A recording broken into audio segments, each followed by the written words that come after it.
और मैं शुरुआत यहीं से करना चाहूंगा दिनेश के वोहरा साहब से कि वोहरा जी, जो ये आगमन है पुतिन जी का तय था, और उनके आगमन के जियो पॉलिटिकल जो एक सीन बनने की संभावनाएं देखते हैं, या जो हम जहां खड़े थे सारा है, और जो हुई थी कल एक प्रेस कॉन्फ्रेंस जो हम पढ़ रहे थे, हमने आपको भी सुना, उसमें निकला कि उन्होंने कुछ शर्तें या कुछ चेतावनी नुमा वहां से निकला हुआ है।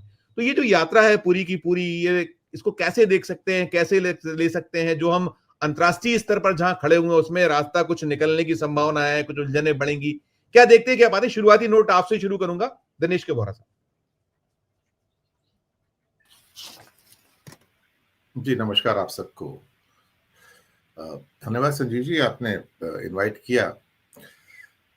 एक्चुअली पुतिन साहब का दौरा इसलिए संभव हो पाया कि क्वाड कैंसिल हो गया। अगर दिसंबर में क्वाड होता तो पुतिन साहब आते ही नहीं थे। एक्चुअली सच बात तो ये है। तो अंतर्राष्ट्रीय राजनीति में जो हो जाए वही कम है। अब इस दौरे को किस चश्मे से देखा जाए? ट्रंप साहब हमें देख रहे हैं, पूरा ईयू हमें देख रहा है, इसके अलावा चाइना भी वॉच कर रहा है, और इसके अलावा कोरिया, जापान, ऑस्ट्रेलिया भी हमें वॉच कर रहे हैं कि अल्टीमेटली इस मीटिंग में क्या होने जा रहा है।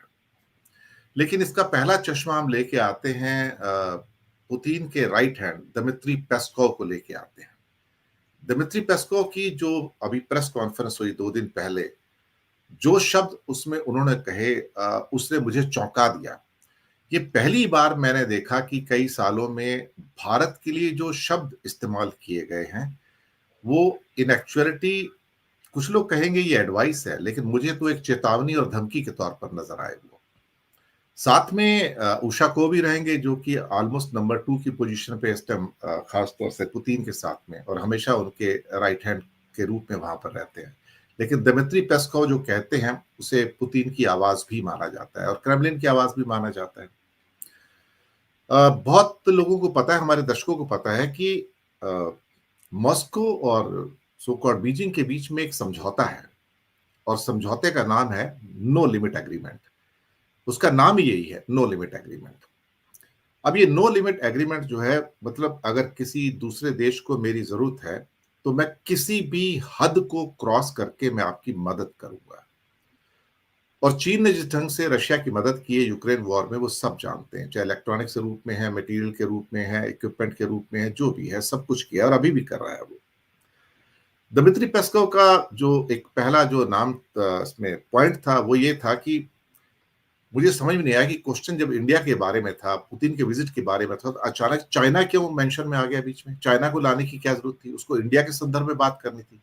पर अचानक पहले वो चाइना को संदर्भ में लेके आता है और कहता है कि देखिए, चाइना के साथ जो हमारे रिलेशनशिप है वो नो लिमिट एग्रीमेंट के अंतर्गत आते हैं सारे, और हम किसी भी हद तक जा सकते हैं। हम समझते हैं, आगे कहते हैं, हम समझते हैं कि हम भारत के साथ भी यही करना चाहते हैं, यानी कि नो लिमिट एग्रीमेंट करना चाहते हैं। ये भारत पर डिपेंड करेगा कि वो किस हद तक हमारे साथ आगे आना चाहते हैं। ये शब्द मैंने डिप्लोमेसी में पहले कभी सुने नहीं, इस टाइप की लैंग्वेज रशिया ने यूज नहीं की थी।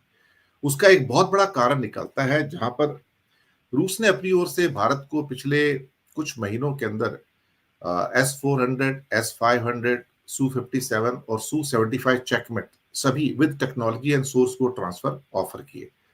लेकिन भारत की चुप्पी पुतिन को खलनी शुरू हो गई है, मैं सच कहूं आपसे, क्योंकि भारत इस टाइम अमेरिका के खौफ में है। उसके रीजंस अलग हैं, वो उसमें अभी मुझे इतना एलोबरेट करने की जरूरत नहीं है। लेकिन पुतिन के आने से 2 दिन पहले दिमित्री पेस्कोव का इंटरव्यू बहुत इंपॉर्टेंट हो जाता है, और कहते हैं कि ये अब आप पर डिपेंड करेगा कि आप किस सीमा तक हमारे साथ आगे जा सकते हैं। मुझे लगा कि ये शब्द तो यूज नहीं किए जाते डिप्लोमेसी में।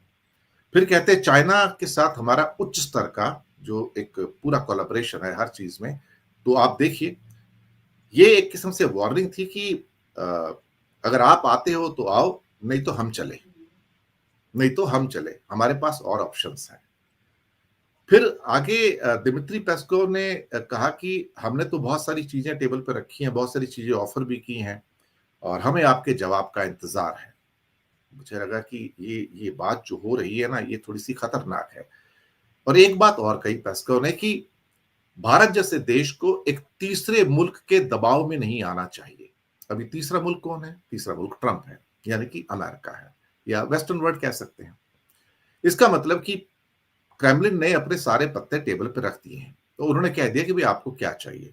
भारत पेशोपेश में, भारत संकेत देने के चक्कर में कि हम अमेरिका तेरे साथ भी हैं और रशिया तेरे साथ भी हैं।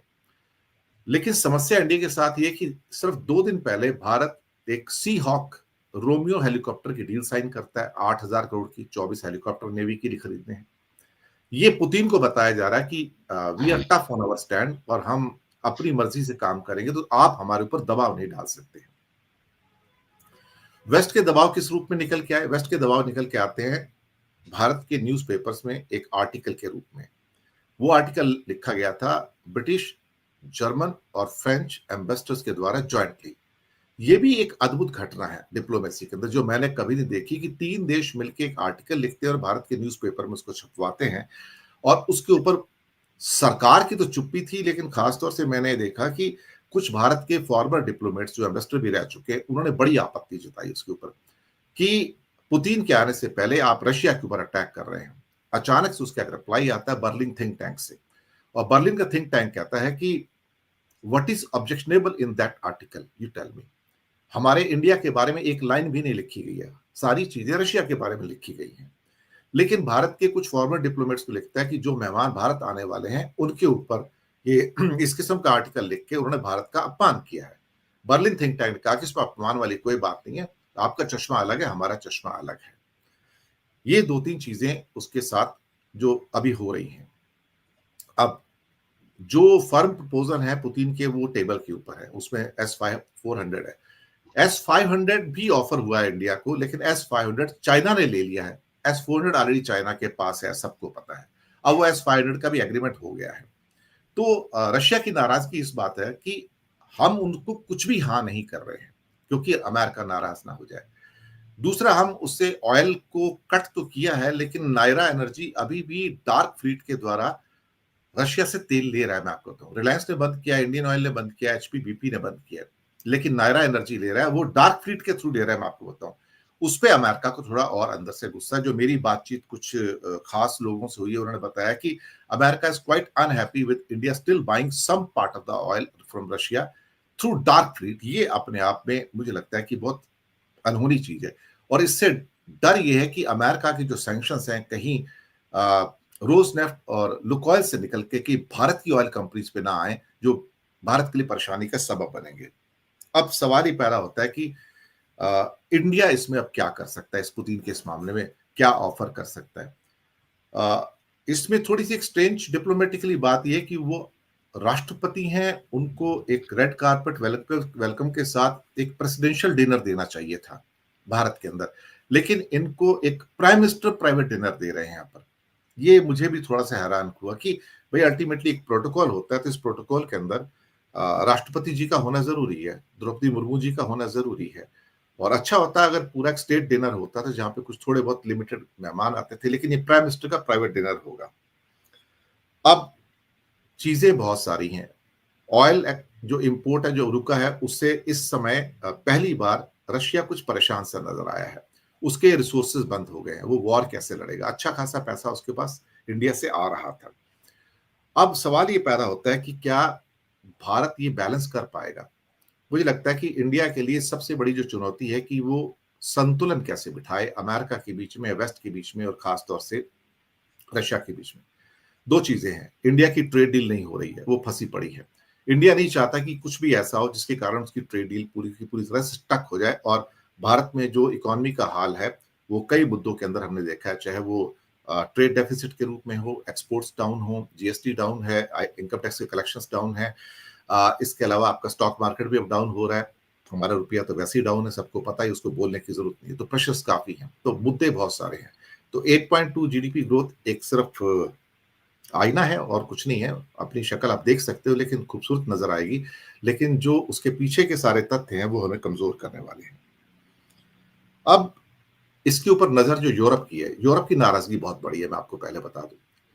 इंडिया और यूरोप की एफटीए बिल्कुल नजदीक आ गया सर, वो चाहते हैं कि दिसंबर जनवरी के अंदर फाइनलाइज होकर साइन हो जाए, लेकिन अब जो ईयू की शर्तें हैं सारी की सारी, वो शर्तें बहुत टफ हैं इंडिया के लिए, और उसमें यूक्रेन का जो इक्वेशन है वो भी पिक्चर में आता है। यूरोप को इस बात की बहुत नाराजगी है कि हर हाल के अंदर जो इंडिया ने उन्हें ट्रीट किया है, खासतौर से यूक्रेन को ट्रीट किया है, बहुत रबिश और बहुत रफली ट्रीट किया है, वो उनको बर्दाश्त नहीं हो पा रहा है।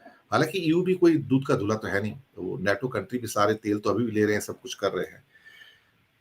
ये जो वक्त है ना, ये भारत के लिए मुझे लगता है कि एक शायद अगर मोदी जी के बस में होता ना तो पुतिन को बुलाते नहीं थे, मैं आपको बताऊं। उनके बस में नहीं था, उनके कंट्रोल से बाहर हो गया और पुतिन अब आ रहे हैं तो उनको नहीं समझ आ रहा है कि इसको डील कैसे करें। मुझे लगता है कि अगले 24 घंटे इंडिया के लिए डिप्लोमेटिकली सबसे ज्यादा कठिन होने वाले हैं। काटो तो खून नहीं, ऐसी कंडीशन है। मैं करूं तो क्या करूं, और इसको थोड़ा सा मिटिगेट करने के लिए उन्होंने कल परसों एक वो जो अमेरिका से डील की है और रूबियो हेलीकॉप्टर्स की 8,000 करोड़ की, वो शायद उसके इम्पैक्ट को डायल्यूट करने की। आज मैं कहीं पढ़ भी रहा था, कुछ लोग कह रहे थे कि मोदी एक ऐसा आदमी जो झुकता नहीं है, मोदी प्रेशर में नहीं आता है। प्रेशर में सब आते, सब ऐसा कोई नहीं है कि जो प्रेशर में नहीं आता। अल्टीमेटली संचार साथी पे आप पीछे हटे है ना।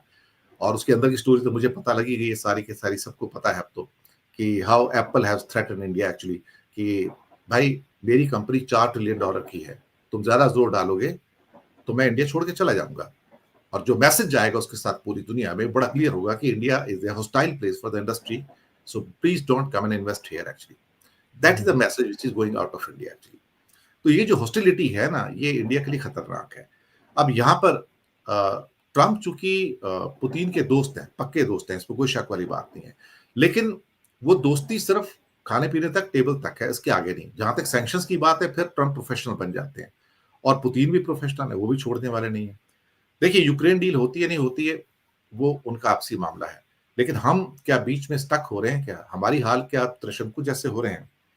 मैं अभी मान के चलता हूं कि अब रशिया भारत को चीन के चश्मे से देखने की कोशिश कर रहा है, क्योंकि अब वो कह रहा है कि भाई अगर तुम मेरे साथ नहीं आते हो तो चीन मेरे साथ खड़ा है, और मैं ट्रंप का मुकाबला कर सकता हूं, वेस्टर्न वर्ल्ड का मुकाबला कर सकता हूं, मैं सर्वाइव कर सकता हूं तुम्हारे बिना। ये अमेरिका को और वेस्ट को खल रहा है कि रशिया कैन सर्वाइव।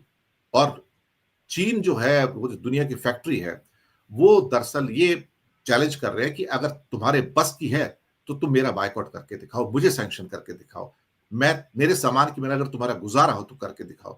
भारत उस पोजीशन स्ट्रेंथ में नहीं है ना जहां चाइना खड़ा है।